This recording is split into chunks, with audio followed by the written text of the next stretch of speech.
the affidavit of an affiant who was not within the jurisdiction of the Philippines.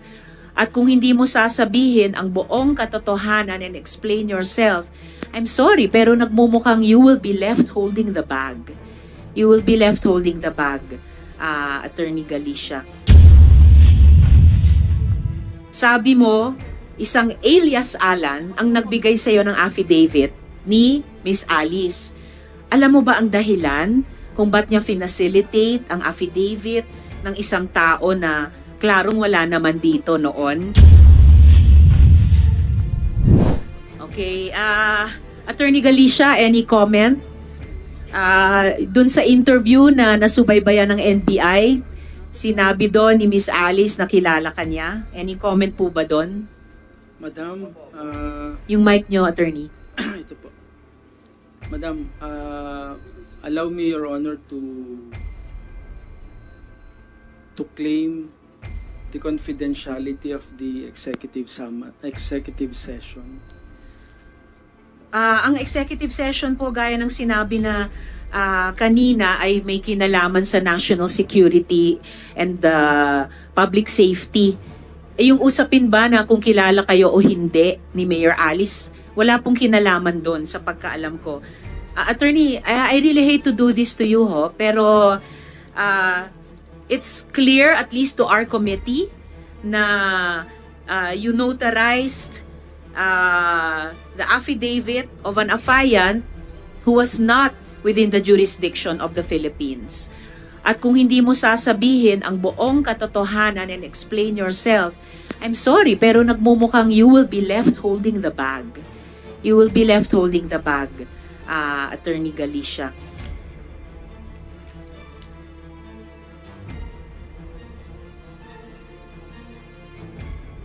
At yung executive session po na sinasite nyo, Attorney Galicia, para ipaalala lang sa inyo, ay sa pagitan nung binanggit mo in open hearing na Kaalan at yung Senado.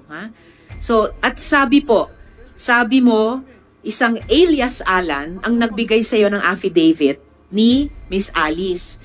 Alam mo ba ang dahilan kung ba't niya finacilitate ang affidavit ng isang tao na klarong wala naman dito noon? Who was he doing it for, Attorney? Senator, hindi ko po alam yun. Alin po ang hindi mo alam? Yung dahilan o who was he doing it for? Yun pong dahilan na sinasabi po nila. Hindi mo alam yung dahilan nung pag-facilitate niya. So, who was he facilitating for? Who was he doing it for? Wala po akong idea nun, Senator. Wala rin kayong idea who he was doing it for. Okay. Susunod kong tanong, balik po ako kay Miss Alice. Miss Alice, gaya ng siguro alam nyo na, si Miss Sheila Guo, previously in-identify nyo bilang kapatid nyo, nag-testify na po siya dito sa Senado. Tinanong ko sa kanya nung hearing kung kilala niya si Mayor Liseldo Calugay. At ang sabi niya, si Mayor Calugay ay kaibigan mo daw. Pwede mo bang i-describe kung ano yung ugnayan mo, ano yung relasyon mo kay Mayor Calugay? Madam Chair, kakilala, kaibigan po. Kakilala at kaibigan. Alam ba ni Mayor Calugay na simulat sa poll na umalis ka ng Pilipinas nung first or second week of July? Inulit mo rin lang, kanina lang, July ka umalis. Alam ba niya yon? At isa ba siya na sinabihan mo na paalis ka sa Pilipinas? Madam Chair, hindi po. Wala siyang alam, wala rin po akong pinagsabihan. So, hindi niya alam na umalis ka at hindi mo rin siya sinabihan. Akala ko ba kaibigan mo siya? Bakit hindi mo man lang siya sinabihan? At paano hindi niya alam? Wala po akong pinagsabihan kahit sino po, for my own safety na rin po. Wala kayong sinabihan. To your knowledge, Miss Alice, tumulong ba si Mayor Calugay sa pag-facilitate dun sa notarization ng affidavit nyo kahit absent kayo nung panahong yon? Wala po akong alam na tinulong po sa akin ni Mayor Calugay po. Particular dun sa pagpapanotorya ng affidavit kahit wala ka, tumulong ba si Mayor Calugay dun sa facilitation na iyon? You are under oath, Miss Opo, I'm Alice. under oath. About po doon sa question nyo po, I invoke my right po. At tungkol naman po doon kay Mayor Kalugay po, wala po siyang tinulong po sa akin.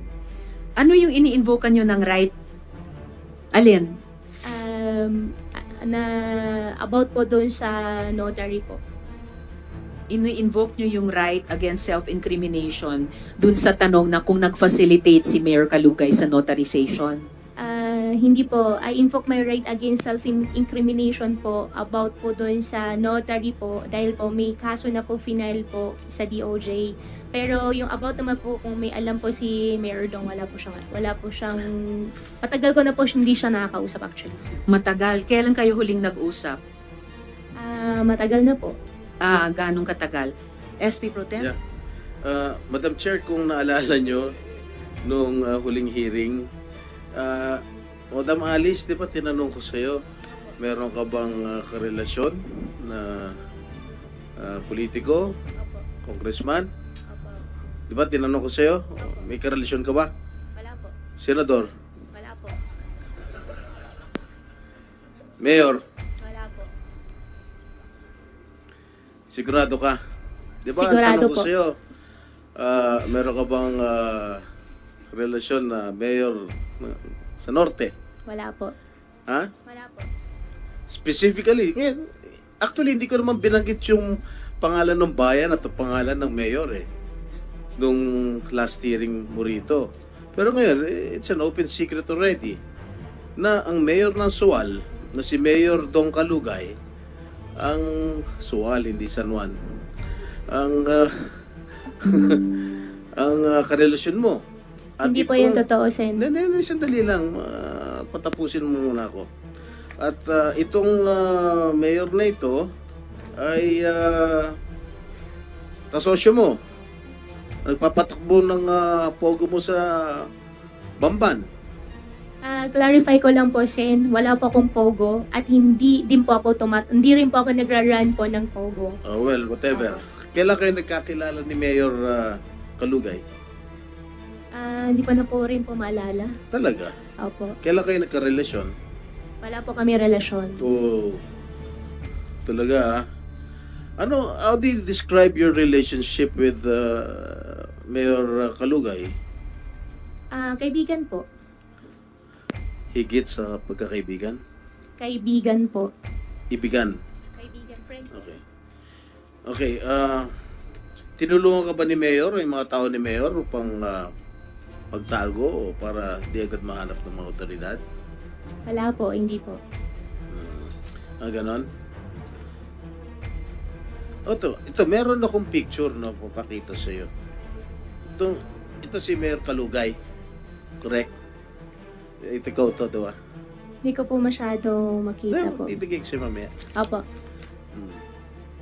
Kailan ang birthday ni Mayor? Birthday po ni Mayor. Kalugay, boyfriend mo? Sen, hindi ko po siya Oy, boyfriend. kailan ang birthday niya? Hindi ko po alam kailan birthday niya. Oh.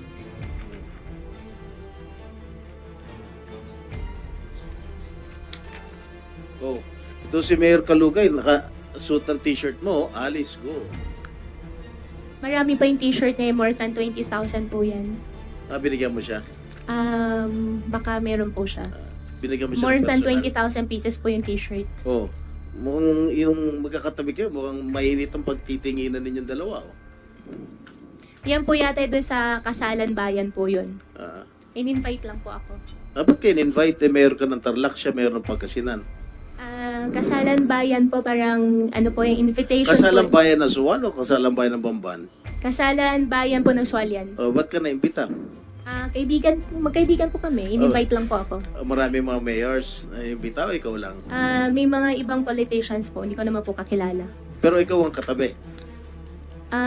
Siguro dyan po sa upuan magkatabi po kami. Lagi naman yata kayo magkatabi, no? Hindi naman po. Diba meron siya mga ginawang o pinagawang mga bulaklak para sa'yo? Hindi naman po. Hindi ko po makita eh. Ayan, no? Ito. Yan. Laki ng bulaklak para sa'yo. Dami, oh. Sana all. Mm. Tapos tinanggap mo. Oh. Tama? Ha? Bibigay ko sa'yo. Sige po. Ha? Soli mo rin sa akin ha, para souvenir ko to ha. Oh, ngayon inaamin mo ba na wala kang relasyon?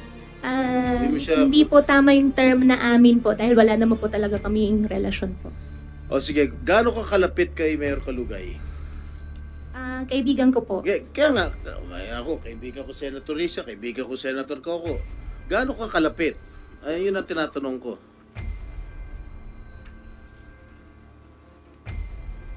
Based on the picture at hand. Hindi, gaano ka kalapit? Kakilala po, kaibigan Hindi po. ka nga. Marami naman tayong kakaibigan dito. Ikaw, pwede rin kita maging kaibigan. Gaano ka kalapit kay Mayor Kalugay?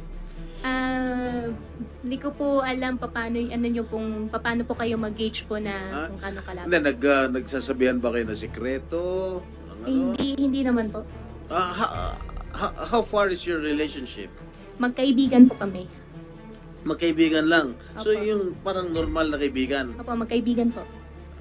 Sige. Mamaya, babalikan ka dahil hindi pa tapos si Madam Chair eh. Opo. Salamat, SP Pro Tem.